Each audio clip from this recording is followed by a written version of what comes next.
L'idiot par Fyodor Dostoïevski. Troisième partie, chapitre 1. On déplore continuellement chez nous le manque de gens pratiques. On dit qu'il y a, par exemple, pléthore d'hommes politiques, qu'il y a également beaucoup de généraux, que si l'on a besoin de gérants d'entreprise, quel que soit le nombre exigé, on en peut trouver immédiatement dans tous les genres. Mais des gens pratiques, on n'en rencontre point. Du moins, tout le monde se plaint de n'en point rencontrer. On va jusqu'à assurer que sur certaines lignes de chemin de fer, les employés, tant soit peu à leur affaire, font totalement défaut. On prétend qu'il est absolument impossible à une compagnie quelconque de navigation de disposer d'un personnel technique même passable. Tantôt, on apprend que, sur une ligne récemment livrée à la circulation, des wagons se sont télescopés ou ont culbuté en passant un pont. Tantôt, on écrit qu'un train est resté en panne au milieu d'un champ de neige et qu'il a failli n'en pouvoir démarrer de tout l'hiver. Si bien que les voyageurs qui croyaient ne s'absenter que pour quelques heures sont restés 5 jours dans la neige. Tantôt, l'on raconte que de nombreux milliers de pots de marchandises pourrissent sur place pendant des 2 ou 3 mois, en attendant qu'on les achemine. Tantôt, l'on rapporte, chose à peine croyable, qu'un administrateur, c'est-à-dire un surveillant, aurait, en guise de réponse, envoyé une gifle au commis d'un commerçant qui le pressait d'expédier ses marchandises et que mis en demeure d'expliquer ce geste administratif. Il a simplement déclaré avoir pris la mouche. Les bureaux sont si nombreux dans les services de l'État que l'on frémit en y pensant. Tout le monde a servi, sert et compte encore servir. Ne paraît-il pas invraisemblable que d'une pareille pépinière de fonctionnaires, l'on ne puisse tirer un personnel convenable pour une société de navigation? À cette question, on donne parfois une réponse excessivement simple, si simple même qu'on a peine à l'admettre. On dit « Il est exact que tout le monde a servi et sert encore dans notre pays. Cela dure en effet depuis 200 ans, depuis le Triaül jusqu'à l'arrière-petit-fils, à l'imitation du meilleur des exemples donnés par les Allemands. Mais ce sont précisément les gens rompus au service qui sont les moins pratiques, à tel point que l'esprit d'abstraction et l'absence de connaissances pratiques passaient naguère encore. Même parmi les fonctionnaires, pour une vertu éminente et un titre de recommandation. Au reste, à quoi bon parler de fonctionnaires quand, au fond, nous avions en vue les gens pratiques en général? Sous cette forme, la question n'est plus douteuse. La pusillanimité et la parfaite absence d'initiative personnelle ont toujours été considérées chez nous comme le principal et meilleur signe auquel on puisse reconnaître l'homme pratique. Même actuellement, on n'en juge pas autrement. Mais pourquoi n'en faire grief qu'à nous-mêmes, si toutefois grief il y a? Le manque d'originalité a de tout temps et en tout pays passé pour la première qualité et la plus sûre introduction d'un individu capable, apte aux affaires et de sens pratique. Du moins les 99% des hommes, au bas mot, ont toujours pensé ainsi, et 1% tout au plus a toujours pensé et pense encore autrement. Les inventeurs et les génies ont presque toujours été regardés par la société au début de leur carrière, et fort souvent jusqu'à la fin, comme de purs imbéciles. Cette observation est si banale qu'elle est devenue un lieu commun. Ainsi, par exemple, pendant des dizaines d'années, tout le monde a mis son argent au lombard, en y accumulant des milliards à 4%, le jour où le lombard a cessé de fonctionner et où chacun s'est vu réduit à sa propre initiative, la plupart de ces millions se sont inévitablement volatilisés entre les mains des aigrefins dans une fièvre de spéculation. ceci étant l'aboutissement logique des convenances et des bonnes mœurs. Je dis des bonnes mœurs parce que, du moment qu'une timidité de bon aloi et un manque pertinent d'originalité ont passé jusqu'ici dans notre société, selon la conviction générale, pour la qualité inhérente à tout homme sérieux et comme il faut, il y aura eu une extrême incohérence, voire de l'incongruité à changer subitement de manière d'être.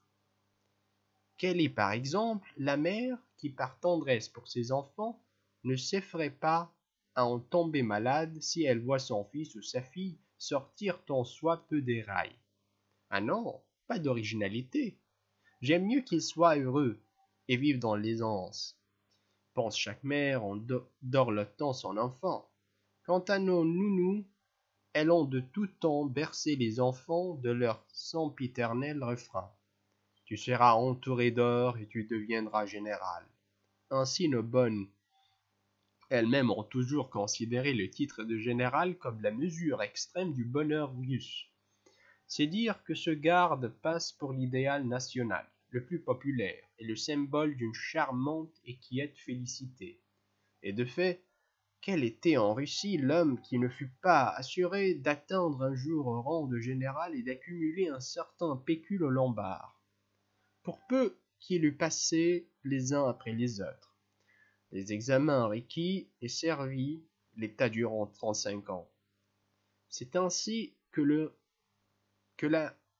Russe finissait par acquérir, presque sans effort, la réputation d'un homme capable et pratique.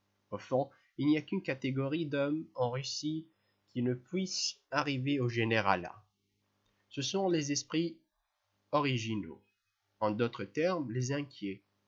Peut-être existe-t-il ici un malentendu, mais d'une manière générale, cette constatation paraît exacte et la société russe était parfaitement fondée à définir ainsi son idéal de l'homme pratique. Mais nous voici fort loin de notre sujet qui était de donner quelques éclaircissements sur la famille des Épanchines. Les Épanchines, ou du moins les membres de cette famille les plus portés à la réflexion, souffraient d'un trait commun, qui était précisément l'opposé des qualités dont nous venons de parler. Sans se rendre pleinement compte du fait, d'ailleurs difficile à saisir, ils soupçonnaient parfois que les choses n'allaient pas chez eux comme chez tout le monde. La voie plane pour les autres était pour eux hérissée d'aspérité. Le reste du monde glissait comme sur des rails. Eux déraillaient à chaque instant. Chez les autres régnait une pusillanimité de bon aloi. Chez eux, rien de pareil. Elisabeth Prokofievna était, il est vrai, sujette à des appréhensions démesurées, mais qui n'avaient rien de commun avec cette timidité mondaine et bienséante, dont il s'affligeait d'être exempt.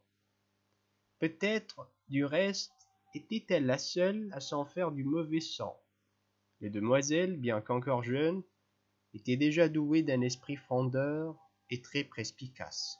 Quant au général, il pénétrait le fond des choses, non sans une certaine lenteur, mais dans les cas embarrassants. Il se bornait à faire et finissait par s'en remettre entièrement à Elisabeth Prokofievna, si bien que toute la responsabilité retombait sur celle-ci. On ne pouvait néanmoins pas dire que cette famille se distinguât à un degré quelconque par initiative propre, ni qu'elle se laissât égarer par un penchant conscient à l'originalité, ce qui était la dernière des inconvenances. Oh non, il n'y avait en vérité rien de semblable, rien qui impliquât de sa part une préméditation. Et cependant, au bout du compte, cette famille, toute respectable qu'elle fût, n'était pas exactement ce qu'elle aurait dû être pour répondre à la définition courante de la famille respectable.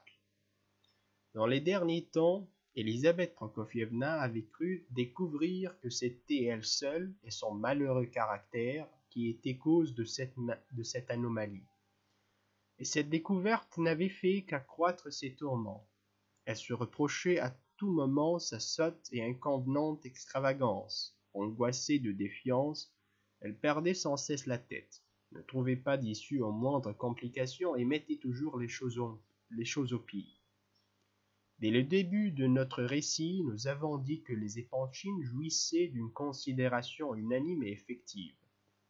Le général Ivan Fyodorovitch lui-même, malgré son origine obscure, était reçu partout avec une indubitable déférence. Il méritait d'ailleurs cette déférence. D'abord parce qu'il n'était pas le premier venu, et avait de la fortune, ensuite parce qu'il était galant homme, sans avoir pour cela inventé la poudre, mais une certaine épaisseur d'esprit et, paraît-il, une qualité presque indispensable, sinon à tout homme mêlé aux affaires, au moins à tout profiteur sérieux. Enfin, il avait de bonnes manières, il était modeste et savait se taire, sans toutefois se laisser marcher sur le pied. Il ne tenait pas seulement son rang, mais se comportait encore en homme au cœur bien placé. Et ce qui est plus, il était puissamment protégé. Quant à Elisabeth Prokofievna, elle était, comme nous l'avons dit, d'une bonne famille. La naissance ne pèse pas lourd dans notre pays, si elle ne se double pas des relations indispensables. Ces relations, elle avait fini par les avoir aussi. On la respectait et elle avait réussi à gagner l'affection de gens à l'exemple desquels tout le monde devait nécessairement la révérer et la recevoir. Il est superflu d'ajouter que ces chagrins de famille ne reposaient sur rien, ou se rapportaient à des causes insignifiantes, ridiculement exagérées.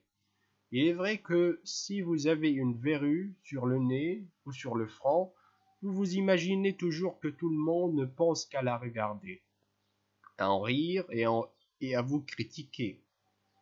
Quand bien même vous auriez découvert l'Amérique, il n'est pas douteux, non plus, qu'en société Elisabeth Prokofievna passait positivement pour une originale. Sans d'ailleurs que cela diminuait en rien le respect dont on l'entourait. Mais elle avait fini par douter de ce respect. Et là était son malheur. Quand elle regardait ses filles, elle se représentait avec douleur que son caractère ridicule, inconvenant et insupportable nuisait en quelque sorte à leur établissement. Et en bonne logique, c'était à celle-ci et à Ivan Fyodorovitch qu'elle s'en prenait, se querellant avec eux durant des journées entières, sans cesser de les aimer jusqu'à l'abnégation et presque jusqu'à la passion. Elle était surtout tourmentée à la pensée que ses filles, elles aussi, devenaient des originales, comme elle-même, et qu'il n'existait ni ne devait exister dans le monde de jeunes personnes dans leur genre. Ce sont de vrais nihilistes en herbe, se répétait-elle à tout bout de champ. Depuis un an, et surtout dans les tout derniers temps, cette triste pensée s'était enracinée de plus en plus profondément dans son esprit. Et d'abord, pourquoi ne se marie-t-elle pas? Se demandait-elle. C'est pour tourmenter leur mère. Voilà le but de leur existence. D'ailleurs, rien d'étonnant à cela. C'est la conséquence des idées nouvelles et surtout de cette maudite question féminine. Aglaé n'a-t-elle pas imaginé, il y a 6 mois, de couper sa magnifique chevelure? Mon Dieu, mais je n'en avais même pas une aussi belle dans mon jeune temps. Elle avait déjà les ciseaux en main. Il a fallu que je la supplie à genoux pour qu'elle renonce à sa lubie, et encore admettons que celle-là ait voulu se tondre par malice, rien que pour faire enrager sa mère. Car c'est une fille méchante, volontaire, gâtée, mais surtout méchante, oui méchante. Mais est-ce que ma grosse Alexandra n'a pas été sur le point de l'imiter et de se couper les cheveux? Chez elle, ce n'était pas de la malice ni du caprice, mais de la simplicité. Aglaé avait fait accroire à cette sotte qu'en se rasant la tête, elle dormirait mieux et n'aurait plus de migraine. Et Dieu sait combien de parties convenables se sont présentées à elle depuis 5 ans. Il y en a eu qui étaient vraiment très bien, même magnifiques. Qu'attendent-elles donc? Et pourquoi ne se marient-elles pas, si ce n'est pour fâcher leur mère? Elles n'ont absolument pas d'autre raison. Mais voilà qu'enfin un beau jour avait lui pour son cœur de mère une de ses filles, ne fût-ce qu'Adélaïde, allait être casée. Une de moins sur les bras, disait-elle quand elle avait l'occasion de s'exprimer à haute voix. Mais dans son fort intérieur, elle trouvait des termes bien plus tendres. La chose s'était si bien arrangée, et si convenablement, même dans le monde, on en avait parlé avec considération. Le prétendant était un homme connu, un prince. Il avait de la fortune, un bon caractère, et par surcroît, il avait gagné sa sympathie. Que pouvait-on désirer de mieux? Au reste, l'avenir d'Adélaïde lui avait toujours inspiré moins d'appréhension que celui de ses autres filles, bien que les goûts artistiques de la puînée eussent parfois jeté un trouble profond dans son cœur torturé par un doute perpétuel. En revanche, elle a l'humeur gaie, et avec cela, beaucoup de bon sens. Donc, elle réussira, concluait-elle, par manière de consolation. C'était surtout pour Aglaé qu'elle craignait. Pour Alexandra l'aînée, elle ne savait pas au juste elle-même si elle devait ou non s'inquiéter. Tantôt, il lui semblait que cette fille n'avait plus d'avenir. Elle avait 25 ans, elle resterait vieille fille, et belle comme elle l'est. Elle allait jusqu'à pleurer pendant des nuits entières en pensant à Alexandra, tandis que celle-ci passait ces mêmes nuits à dormir du sommeil le plus paisible. Mais qu'est-elle donc, après tout? Est-ce une nihiliste ou tout simplement une sotte? Qu'elle ne fût pas sotte, Elisabeth Prokofievna le savait de reste, car elle prisait fort les raisonnements d'Alexandra et la consultait volontiers. Mais, à n'en pas douter, c'était une poule mouillée. Elle est si calme qu'il n'y a pas moyen de la dégeler. Il est vrai qu'il y a aussi des poules mouillées qui manquent de calme. Ah, elles me font perdre la tête. Elle éprouvait pour Alexandra un sentiment de tendre, d'indéfinissable compassion, plus vif même que celui que lui inspirait Aglaé, qui pourtant était son idole. Mais ces humeurs atrabilaires, qui étaient la principale manifestation de sa sollicitude maternelle et de son affection, ainsi que ces apostrophes mortifiantes, comme celles de poule mouillée, n'avaient d'autre effet que de faire sourire Alexandra. Parfois, les choses les plus futiles l'exaspéraient, et elle la mettait hors d'elle. Par exemple, Alexandra Ivanovna aimait à dormir longtemps et faisait habituellement beaucoup de rêves. Mais ces rêves ne distinguaient toujours par une rare insignifiance. Ils étaient aussi innocents que ceux d'un enfant de 7 ans. Or, cette innocence même irritait. On ne sait trop pourquoi sa maman. Un jour, elle vit en songe 9 poules. Il en résulta une véritable brouille entre elle et sa mère. Pour quelle raison? On serait en peine de le dire. Une seule fois, il lui était arrivé de faire un rêve tant soit peu original. Elle avait vu un moine seul dans une sorte de chambre obscure, où elle avait eu peur de pénétrer. Ses deux sœurs en rirent aux éclats et s'empressèrent d'aller triomphalement raconter ce rêve à Elisabeth Prokofievna. La maman se fâcha de nouveau et les traita toutes les trois de pécores. Pensa-t-elle, elle est apathique contre une bête. C'est tout à fait une poule mouillée. Pas moyen de la dégourdir. Et puis, elle est triste. Son regard se voile parfois de mélancolie. D'où provient son chagrin? Quelquefois, elle posait cette question à Ivan Fyodorovitch. Elle le faisait selon son habitude avec un air hagard et sur un ton menaçant qui exigeait une réponse immédiate. Le général grommelait, fronçait les sourcils, haussait les épaules et finissait par déclarer en écartant les bras. Il lui faut un mari. Dieu veuille du moins qu'il ne soit pas comme vous, Ivan Fyodorovitch, répliquait Elisabeth Prokofievna en éclatant comme une bombe. Je souhaite qui ne vous ressemble ni dans ses raisonnements, ni dans ses jugements, Ivan Fyodorovitch. Bref, que ce ne soit pas un rustre comme vous, Ivan Fyodorovitch. Le général prenait aussitôt la tangente et Elisabeth Prokofievna se calmait après son éclat. Bien entendu, le soir même, elle ne manquait pas de se montrer d'une prévenance inaccoutumée.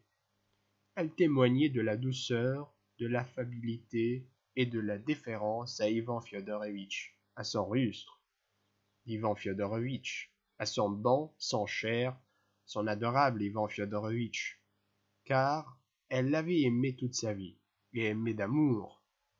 Ce que savait fort bien ce même Ivan Fyodorovitch qui manifestait en retour à son Elisabeth Prokofievna une considération sans borne. Mais le principal, le perpétuel tourment de celle-ci était Aglaé. Elle est tout à fait comme moi, c'est mon portrait sous tous les rapports, se disait-elle. Un méchant petit démon autoritaire, nihiliste, extravagante, écervelée et méchante, méchante, méchante. Oh mon Dieu, comme elle sera malheureuse. Cependant le soleil s'était levé et avait, comme nous l'avons dit, tout adouci et éclairé, du moins pour un moment. Il y eut dans la vie d'Elisabeth Prokofievna presque un mois entier pendant lequel elle se remit de toutes ses angoisses. À propos du prochain mariage d'Adélaïde, on commença à parler aussi d'Aglaé dans le monde. Celle-ci se tenait partout si gentiment. Elle avait autant de tact que d'esprit. Son petit air conquérant, rehaussé d'un brin de fierté, lui seyait si bien. Depuis un grand mois, elle s'était montrée si caressante et si prévenante pour sa nièce. Vraiment, il faut encore bien examiner cet Eugène Pavlovitch. Il faut le comprendre, d'autant qu'Aglaé ne semble pas lui marquer plus de bienveillance qu'aux autres. Mais elle est devenue soudain une si charmante et si belle jeune fille. Dieu, qu'elle est belle, qu'elle embellit chaque jour davantage. Et voilà qu'il a suffi que ce méchant petit prince, ce piètre idiot, se montre pour que tout soit de nouveau bouleversé et mis sens dessus-dessous dans la maison. Que serait-il donc passé? Pour toute autre personne qu'Elisabeth Prokofievna, rien assurément, mais celle-ci se singularisait précisément en ceci. La combinaison et l'enchaînement des événements les plus ordinaires causaient à son esprit toujours inquiet des frayeurs d'autant plus pénibles qu'elle était plus imaginaire et plus inexplicable. Elle en tombait parfois malade. On peut se figurer ce qu'elle dut éprouver lorsqu'au milieu d'un tas de ridicules chimériques, à l'arme surgit un incident qui paraissait revêtir une réelle gravité et justifier positivement le trouble, le doute et la défiance. Mais comment a-t-on osé m'écrire cette maudite lettre anonyme qui prétend que cette créature est en relation avec Aglaé? Pensa Elisabeth Prokofievna tout le long du chemin, tandis qu'elle emmenait le prince puis chez elle, quand elle le fait asseoir à la table ronde autour de laquelle était réunie toute la famille. Comment a-t-on pu même avoir cette idée-là? Je mourrais de honte si j'en croyais un seul mot. Ou si je montrais cette lettre à Aglaé. Se moquer ainsi de nous, les épanchines. Et tout cela à cause d'Ivan Fyodorovitch. Tout cela à cause de vous, Ivan Fyodorovitch. Ah, pourquoi ne sommes-nous pas allés habiter notre villa d'Ielagin? J'avais bien dit qu'il fallait aller à Ielagin. Peut-être est-ce Barbe qui a écrit cette lettre? Oui, je le sais. Ou bien peut-être tout cela, c'est la faute d'Ivan Fyodorovitch. Cette créature a imaginé de lui jouer un pareil tour en souvenir de relations anciennes, afin de le mettre dans une posture ridicule. Cela rappelle le temps où il lui portait des perles tandis qu'elle se gaussait de lui et le menait par le bout du nez comme un imbécile. Mais à la fin du conte, nous voilà compromises nous aussi. Oui, Ivan Fyodorovitch, elles sont compromises, vos filles, des demoiselles du meilleur monde, des jeunes filles à marier. Elles étaient présentes. Elles sont restées là. Elles ont tout entendu. elles ont même été mêlées à l'histoire de ces garnements. Soyez contents, là aussi, elles étaient présentes et elles ont entendu. Je ne pardonnerai jamais à ce misérable petit prince. Jamais je ne lui pardonnerai. Et pourquoi Aglaé est-elle depuis 3 jours si nerveuse? Pourquoi est-elle à demi brouillée avec ses sœurs, même avec Alexandra à qui elle baisait toujours les mains comme à une mère, tant elle la révérait? Pourquoi pose-t-elle depuis 3 jours des énigmes à tout le monde? Que vient faire ici Gabriel et Volgine? Pourquoi hier et aujourd'hui? S'est-elle mise à faire son éloge et à éclater en sanglots? Pourquoi le billet anonyme parle-t-il de ce maudit chevalier pauvre, alors qu'elle n'a pas même montré à ses sœurs la lettre du prince? Et pourquoi me suis-je précipité chez lui comme une folle et l'ai-je traîné moi-même ici? Mon Dieu, j'ai perdu la tête.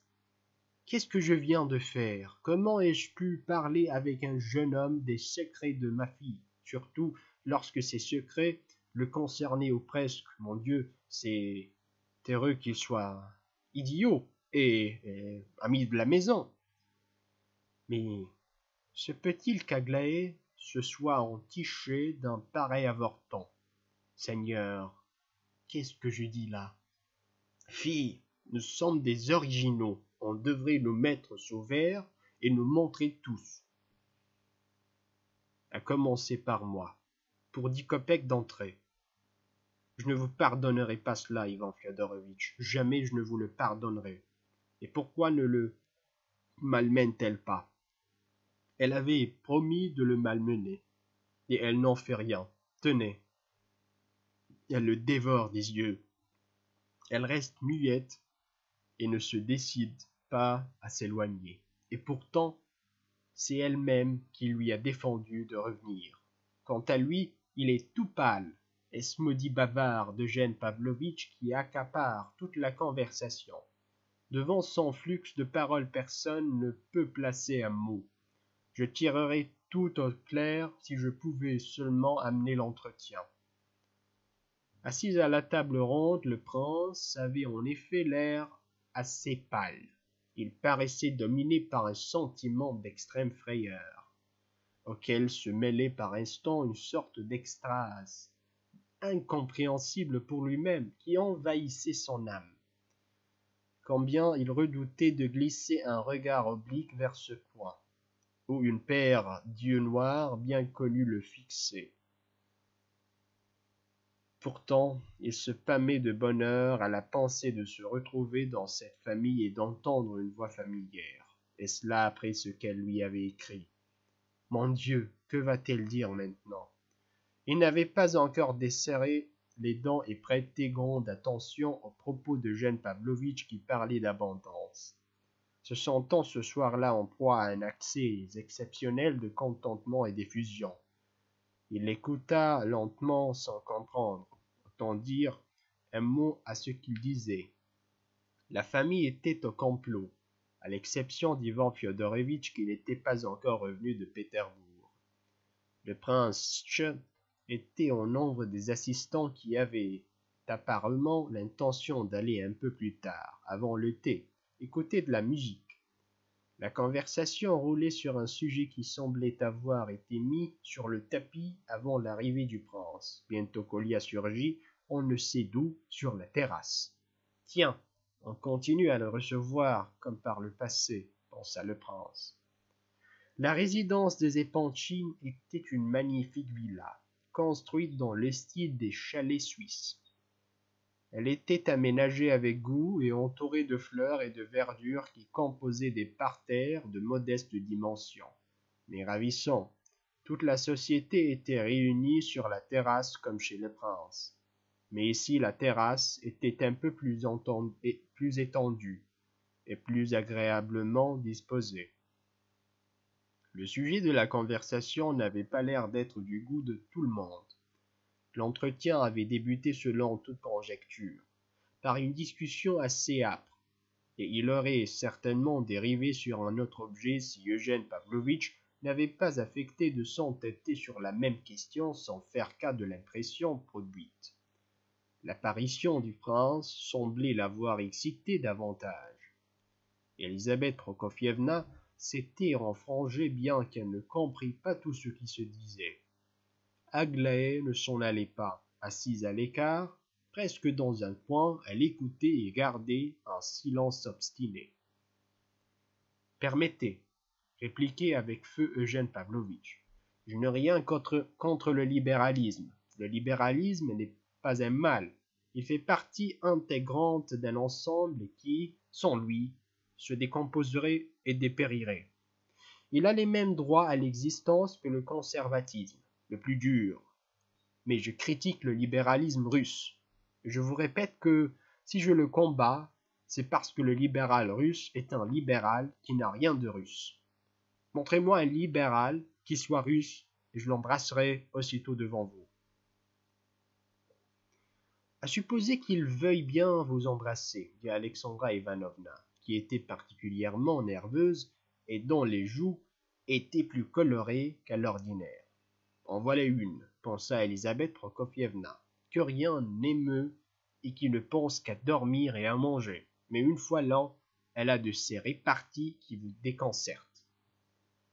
Le prince observa incidemment qu'Alexandra Ivanovna paraissait fort mécontente de voir Eugène Pavlovitch traiter un sujet sérieux sur un ton aussi badin, et affecter en même temps l'emportement et la plaisanterie. « Je soutenais il y a un moment, avant votre arrivée, prince, continua Eugène Pavlovitch, que l'on n'a connu jusqu'ici en Russie que deux sortes de libéraux issus. Les uns de la classe abolie des pomiestchiks, les autres de celle des séminaristes. Comme ces deux classes ont fini par se transformer en castes complètement isolées de la nation et que leur isolement s'accentue d'une génération à l'autre. Il s'ensuit que tout ce que les libéraux ont fait ou font ne présente aucun caractère national. Comment cela? Alors, ce qu'ils ont fait n'a rien de russe, répliqua le prince Tch. Rien de national, en tout cas, même si leur œuvre est russe. Elle n'est pas nationale. Nos libéraux, d'ailleurs, n'ont rien de russe, absolument rien. Vous pouvez être assuré que la nation ne reconnaîtra ni maintenant ni plus tard ce qui aura été fait par les pomiestchiks et les séminaristes. C'est du propre. Comment pouvez-vous soutenir un pareil paradoxe? Si toutefois vous parlez sérieusement, je ne puis laisser passer de semblables sorties sur les pomiestchiks russes. Vous êtes vous-même un pomiestchik russe, riposta le prince Tch en s'échauffant. Mais je ne parle pas du pomiestchik russe dans le sens où vous paraissez l'entendre. C'est une classe honorable, ne serait-ce que pour la raison que j'en fais partie, surtout maintenant qu'elle a cessé d'exister. Est-il bien vrai que même en littérature, nous n'ayons rien eu de national? Interrompit Alexandra Ivanovna. Je ne suis pas très ferré sur la littérature, mais à mon sens, la littérature russe elle-même n'a rien de russe, exception faite peut-être de Lomonosov, de Pouchkine et de Gogol. Mais c'est déjà quelque chose. Et puis, si l'un de ces auteurs était un enfant du peuple, les deux autres étaient des pomiestchiks, dit Adélaïde en riant. C'est exact. Toutefois, ne vous dépêchez pas de triompher. Jusqu'à présent, ces trois auteurs sont les seuls qui aient réussi à dire quelque chose qui ne soit pas emprunté, mais tiré de leur propre fond. Qu'un russe quelconque dise, écrive ou fasse quelque chose de véritablement personnel, quelque chose qui soit bien de lui et ne constitue ni une imitation ni un emprunt, il devient nécessairement national, lors même qu'il baragouinerait. Je pose ceci en axiome. Toutefois, ce n'est pas de littérature que nous avons commencé à parler, mais des socialistes. C'est à propos de ceci que la discussion s'est engagée. Or, j'affirmais que nous n'avons pas eu et n'avons pas un seul socialiste russe. Pourquoi? Parce que tous nos socialistes sont sortis eux aussi de la classe des pomiestchiks ou de celle des séminaristes. Tous nos socialistes déclaraient ceux qui s'affichent comme tels, soit dans le pays, soit à l'étranger, ne sont que des libéraux sortis du rang des pommiers-chics au temps du servage. Pourquoi riez-vous? Montrez-moi leurs livres, montrez-moi leurs doctrines, leurs mémoires. Sans être un critique professionnel, je m'engage à vous écrire la plus probante des thèses littéraires, pour vous démontrer, clair comme le jour, que chaque page de leurs livres, de leurs brochures et de leurs mémoires est avant tout l'œuvre d'un ci-devant pommier-chic russe. Leur fiel, leur indignation, leur humour sentent le pommier-chic et même d'un type aussi suranné que celui de Famoussov. Leur enthousiasme, leurs larmes, de vraies larmes, sont peut-être sincères, mais ce sont des enthousiasmes et des larmes de pommiers-chics, ou de séminaristes. Vous riez encore? Vous aussi, prince, vous riez? Vous n'êtes donc pas de mon avis? Il est fait que le rire était général. Le prince lui-même souriait. Je ne saurais encore vous dire catégoriquement si je suis oui ou non de votre avis, articula le prince qui, cessant soudain de sourire, avait sursauté comme un écolier pris en faute. Mais je vous assure que je prends un plaisir extrême à vous écouter.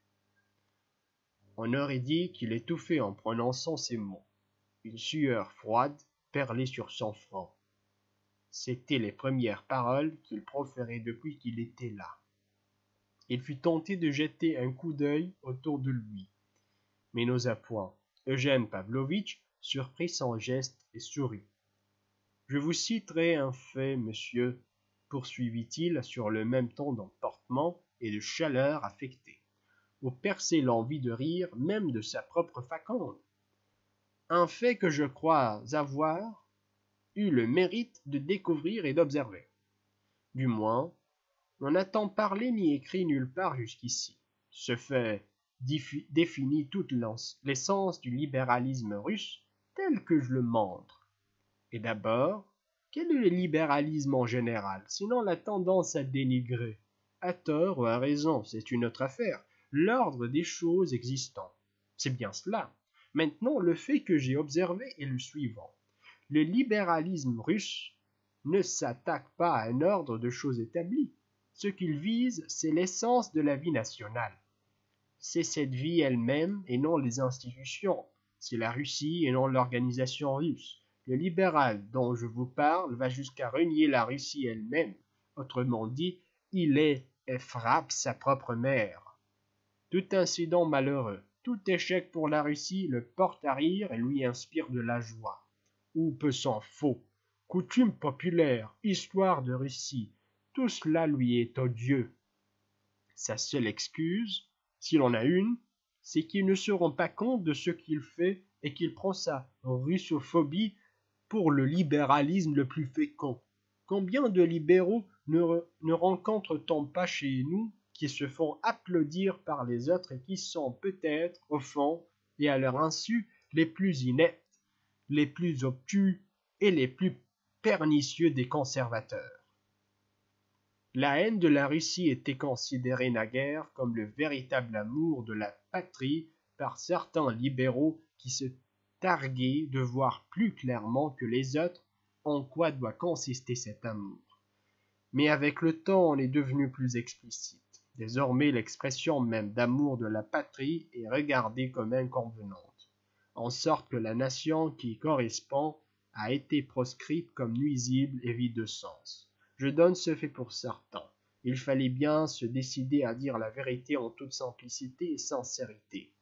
Nous sommes ici en présence d'un phénomène auquel on ne trouve de précédent en aucun temps et en aucun lieu. Aucun siècle, aucun peuple n'en a jamais offert d'exemple, ce qui signifie qu'il est accidentel et peut, par conséquent, n'être qu'éphémère. Je n'en disconviens pas, mais de libéral qui haïssent sa propre patrie, on n'en peut trouver nulle part ailleurs. Comment expliquer que le cas se soit présenté dans notre pays, si ce n'est par la raison que j'ai énoncée tout à l'heure, à savoir que le libéral russe est jusqu'ici un libéral qui n'a rien de russe. Je n'aperçois pas de meilleure explication. Je prends tout ce que tu viens de dire pour une plaisanterie, Eugène Pavlovitch, répliqua gravement le prince Tch. Je n'ai pas vu tous les libéraux et je ne m'érige pas en juge, dit Alexandra Ivanovna, mais j'ai été indigné en écoutant votre exposé. Partant d'un cas particulier, vous avez généralisé et vous êtes ainsi tombé dans la calomnie. Un cas particulier? Ah, voilà bien le mot que j'attendais. S'agit-il ou non d'un cas particulier? Riposta Eugène Pavlovitch. Prince, qu'en pensez-vous? S'agit-il ou non d'un cas particulier? Je dois avouer, moi aussi, que j'ai peu d'expérience et que je n'ai guère fréquenté les libéraux, dit le prince. Mais il me semble que vous avez peut-être raison et que ce libéralisme russe dont vous avez parlé est, de fait, enclin à haïr la Russie pour elle-même et non pas seulement pour le régime qui est en vigueur. Certes, cela n'est vrai qu'en partie. On ne saurait en bonne justice étendre ce reproche à tous les libéraux. Il resta court, en dépit de toute son émotion, il avait suivi la conversation avec un extrême intérêt. Un de ses traits caractéristiques était l'air de profonde naïveté avec lequel il écoutait les sujets qui sollicitaient son attention. Cette naïveté se retrouvait dans les réponses qu'il faisait à ceux qui le questionnaient sur ces mêmes sujets. Elle s'exprimait sur son visage et même dans ses attitudes. Elle y révélait une fois à l'abri des atteintes de la raillerie et de l'humour. Eugène Pavlovitch avait pris depuis longtemps l'habitude de ne s'adresser à lui qu'avec un petit sourire de circonstance. Mais cette fois, en entendant sa réponse, il le regarda comme pris au dépourvu, avec beaucoup de gravité. « Ah ça! Vous me surprenez, proféra-t-il. Voyons, prince, m'avez-vous répondu sérieusement? Votre question n'était-elle pas sérieuse? Repartit le prince avec étonnement. Un rire général accueillit ces paroles. Ayez donc confiance en Eugène Pavlovitch, dit Adélaïde. Il a la manie de la mystification. Si vous saviez quelles questions, il est parfois capable de débattre sérieusement. M'est avis que cette conversation est pénible et qu'il aurait mieux valu ne pas l'engager, observa Alexandra d'un ton cassant. On avait projeté une promenade. Allons, la soirée est superbe, s'écria Eugène Pavlovitch, mais je tiens à vous prouver que cette fois-ci j'ai parlé très sérieusement. Je veux surtout le démontrer au prince. Vous m'avez vivement intéressé, prince, et je vous jure que je suis moins frivole que j'en ai l'air. Bien qu'à vrai dire, la frivolité soit mon défaut. Aussi, poserai-je au prince, avec la permission de l'assistance, une dernière question pour satisfaire ma curiosité personnelle. Après quoi, nous en resterons là. Cette question m'est, comme par un fait exprès, venue à l'esprit il y a 2 heures. Vous voyez, prince, qu'il m'arrive aussi de penser à des choses sérieuses. Je lui ai trouvé une solution, mais nous allons voir ce qu'en dira le prince. On parlait, il y a un moment, de cas particuliers. Cette locution joue un grand rôle dans notre société qui aime à l'employer. Dernièrement, un attentat épouvantable a défrayé la presse et l'opinion. Il s'agissait de 6 personnes assassinées par un jeune homme. On a beaucoup parlé alors de l'étrange plaidoirie de l'avocat qui a déclaré que le meurtrier, se trouvant dans la misère, l'idée de tuer ces 6 personnes avait dû lui venir naturellement à l'esprit. Ce ne sont pas les termes dont il s'est servi, mais le sens est, je crois, à peu près celui-là. Je pense que le défenseur, en émettant une idée aussi singulière, croyait sincèrement s'inspirer des plus hautes conceptions de notre siècle en fait de libéralisme, d'humanitarisme et de progrès. Eh bien, qu'en pensez-vous? Faut-il voir un cas particulier ou un phénomène général dans une pareille dépravation de l'intelligence et de la conscience, dans une perversion aussi caractérisée du jugement? Tout le monde s'esclaffa. C'est un cas particulier, cela va de soi, firent Alexandra et Adélaïde en riant. Permets-moi de te rappeler, Eugène Pavlovitch, dit le prince Tch, que ton badinage commence à perdre de son sel. Qu'en pensez-vous, prince poursuivit Eugène Pavlovitch, qui n'avait pas écouté cette réflexion et sentait peser sur lui le regard grave et scrutateur du prince Léon Nikolaïvitch. Que vous en semble, un cas particulier ou un phénomène général? J'avoue avoir imaginé cette question à votre intention. Non, ce n'est pas un cas particulier, dit le prince doucement mais avec fermeté. Allons, Léon Nikolaïvitch, s'exclama le prince Tch, avec un certain dépit. Ne voyez-vous pas qu'il vous tend un piège? Il est évident qu'il se moque et vous prend comme tête de turc. Je pensais qu'il parlait sérieusement, dit le prince en rougissant, et il baissa les yeux. Mon cher prince, reprit le prince Tch, rappelez-vous donc l'entretien que nous avons eu il y a 3 mois. Nous constations justement que, bien que de création récente, nos jeunes tribunaux avaient déjà révélé des avocats remarquables et pleins de talent, et combien de verdicts dignes d'éloges ont été rendus par nos jurys d'assises. J'étais alors si heureux de vous voir vous réjouir de ce progrès. Nous convenions que nous avions lieu d'être fiers. Cette plaidoirie maladroite et cet étrange argument ne sont certainement qu'un accident, un cas sur 1000. Le prince Léon Nikolaïvitch réfléchit un instant, puis répondit de l'accent le plus convaincu, quoique sans élever le ton et avec une nuance de timidité dans la voix. J'ai seulement voulu dire que cette dépravation des idées et de l'intelligence, pour me servir de l'expression d'Eugène Pavlovitch, se rencontre très fréquemment et constitue, hélas, beaucoup plus un phénomène général qu'un cas particulier. Si elle n'était pas si commune, on ne verrait peut-être pas de crimes inimaginables comme ces... Des crimes inimaginables. Mais je vous assure que les crimes d'autrefois étaient tout aussi monstrueux et peut-être encore plus atroces.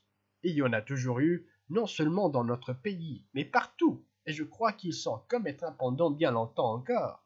La différence réside en ceci qu'autrefois, il n'y avait pas chez nous une si grande publicité. À présent, la presse et l'opinion s'en emparent. De là l'impression que nous sommes en présence d'un phénomène nouveau. C'est votre erreur, votre très naïve erreur, prince. Vous pouvez m'en croire, conclut le prince Tch, avec un sourire moqueur. Je sais parfaitement, dit le prince, que les crimes étaient autrefois tout aussi nombreux et tout aussi effroyables. J'ai visité des prisons, il n'y a pas longtemps, et j'ai eu l'occasion de faire la connaissance de quelques condamnés et inculpés. Il y a même des criminels plus monstrueux que ceux dont nous avons parlé. Il y en a qui, ayant tué une dizaine de personnes, ne ressentent pas l'ombre d'un remords. Mais voici ce que j'ai observé. Le scélérat, le plus endurci et le plus dénué de remords, se sent cependant criminel. C'est-à-dire que, dans sa conscience, il se rend compte qu'il a mal agi, bien qu'il n'éprouve aucun repentir. Et c'était le cas de tous ces prisonniers. Mais les criminels dont parle Eugène Pavlovitch ne veulent même plus se considérer comme tels. Dans leur fort intérieur, ils estiment qu'ils ont eu le droit pour eux et qu'ils ont bien agi ou peu s'en faut. Il y a là, à mon sens, une terrible différence. Et remarquez que ce sont tous des jeunes gens. Ce sont tous des jeunes gens, c'est-à-dire que leur âge est celui où l'homme est le plus désarmé contre l'influence des idées démoralisantes.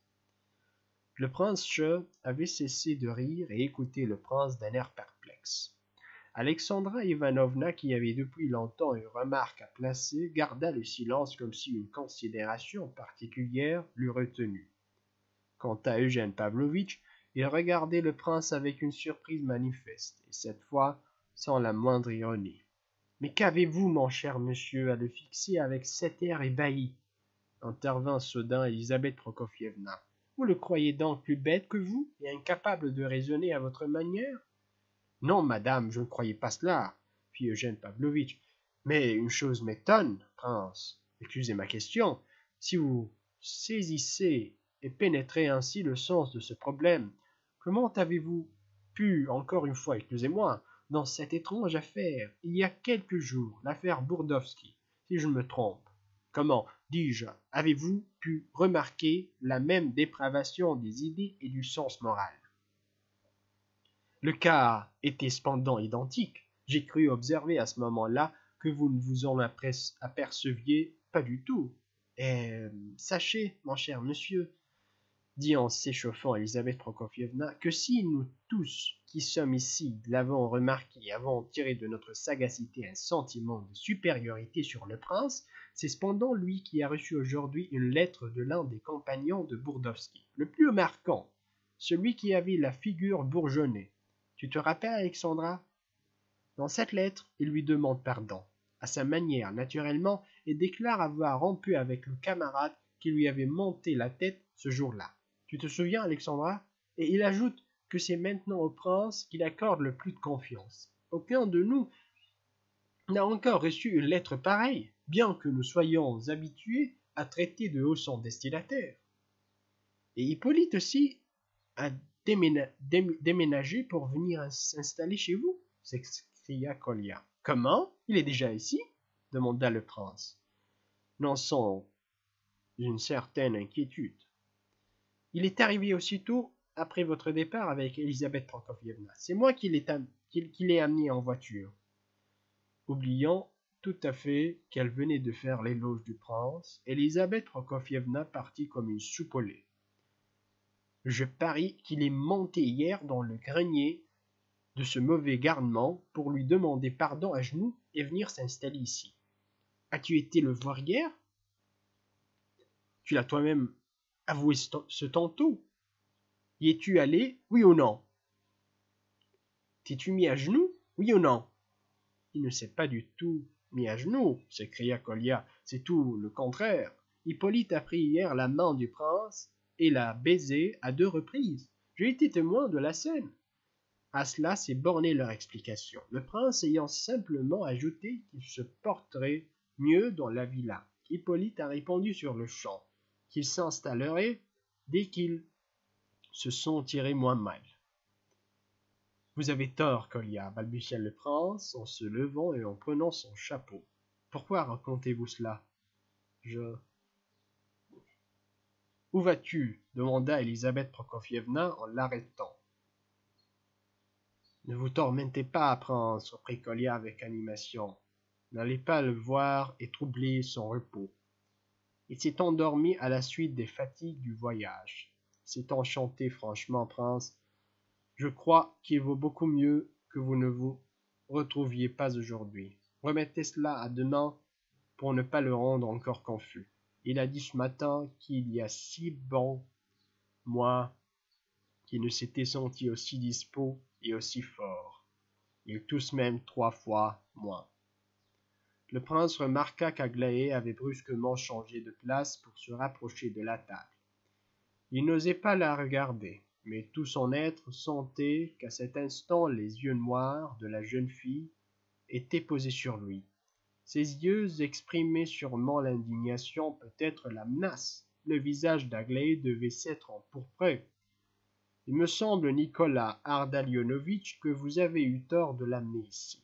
Si, c'est ce jeune homme poitrinaire qui s'est mis l'autre jour à fondre en larmes et qui a invité les assistants à son enterrement, fit observer Eugène Pavlovitch. Il a parlé avec tant d'éloquence du mur qui se dresse devant sa maison, qu'il regrettera ce mur, croyez-moi.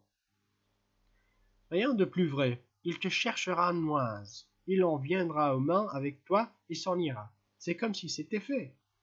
Et Elisabeth Prokofievna, d'un geste plein de dignité, attira à elle sa corbeille à ouvrage, oubliant que tout le monde était déjà levé pour partir en promenade.